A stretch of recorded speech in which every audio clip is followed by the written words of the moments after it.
আসসালামু আলাইকুম। আজকে একটি 3 ফেজ 5 টন এসির আউটডোর একটা ভিডিও নিয়ে আসলাম। যারা নতুন কাজ শিখে বা যারা টেকনিশিয়ান নতুন তাদের জন্য এটা বিশেষ করে ভিডিওটা খুব জরুরি। আমাদের এখানে 3টি ফেজের মাধ্যমে একটি নিউট্রালের মাধ্যমে যে এই আউটডোরটা কন্ট্রোল করা হয়। আমরা তখন ভাবি যে একটি 3 ফেজ লাইন আমরা কিভাবে কাজ করব, কিন্তু এখানে সাধারণভাবে ভাবলে এটা সহজ একটি কাজ। এই 3টি ফেজ দিয়ে আপনার কম্প্রেসরটা চালানো হয়, নিয়ন্ত্রণ করা হয়।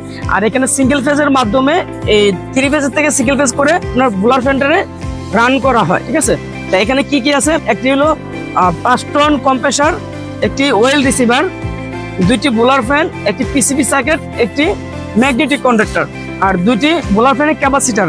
এই মালামালের মাধ্যমে এসিটি সবসময় নিয়ন্ত্রণ এবং অন অফ করা হয়। তাহলে আমরা এখানে ম্যাগনেটিক কন্ডাক্টরের কাজ হলো 3টি ফেজের মাধ্যমে এটা চলাচল করবে, আর একটি রিটার্নের মাধ্যমে ইনডোর থেকে রিটার্ন এসে এই ম্যাগনেটিক কন্ডাক্টরে অন অফ করবে। ঠিক আছে, আর পিসিবি সার্কিট এটা লাইনটা কন্ট্রোল করার জন্য আউটডোরকে পিসিবি সার্কিটকে দেওয়া হয়েছে। আর এখানে আমরা বিশেষ করে 3 ফেজটা কাজ করবো হলো একটি কম্প্রেসর সাইডে। 3 ফেজের 3টা ফেজ কম্প্রেসর সাইডে কাজ করবে। এটা আমাদের কোনো ঘাবড়ানোর কোনো কিছু না। 3টি ফেজ ইউজ করবেন কম্প্রেসর সাইডে, আর এখান থেকে একটি ফেজ নিয়ে একটি নিউট্রাল নিয়ে আপনি ক্যাপাসিটার এবং বুলার ফ্যানটা ইউজ করুন। বুলার ফ্যানে কখনো 3 ফেজে আপনার 3টি ফেজ হয় না। 5 টন এসি যে 3 ফেজ ইউজ করা হয় ওখানে বুলার ফ্যান সবসময় সিঙ্গেল ফেজ পাবেন, ওখানে 3 ফেজ পাবেন না।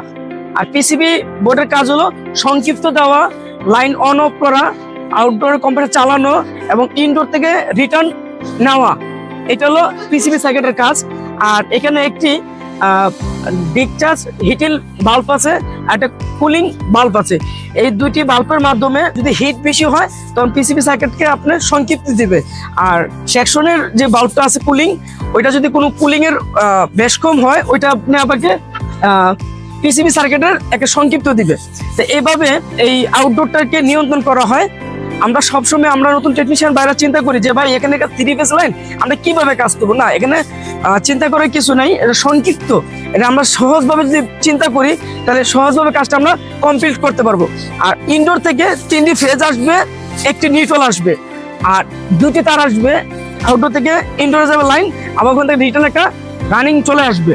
এইভাবে এই 3 ফেজের কালেকশনটা করানো হয়। তা আপনারা যারা নতুন নতুন কাজ করেন আপনারা সাহস করে 3টে ফেজ চিহ্নিত করে আপনারা কাজ করবেন, কোনো সমস্যা হবে না।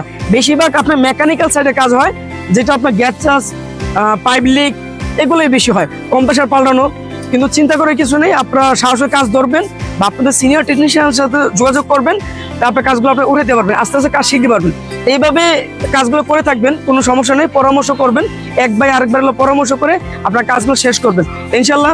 ভালো থাকবেন সবাই। আসসালামু আলাইকুম।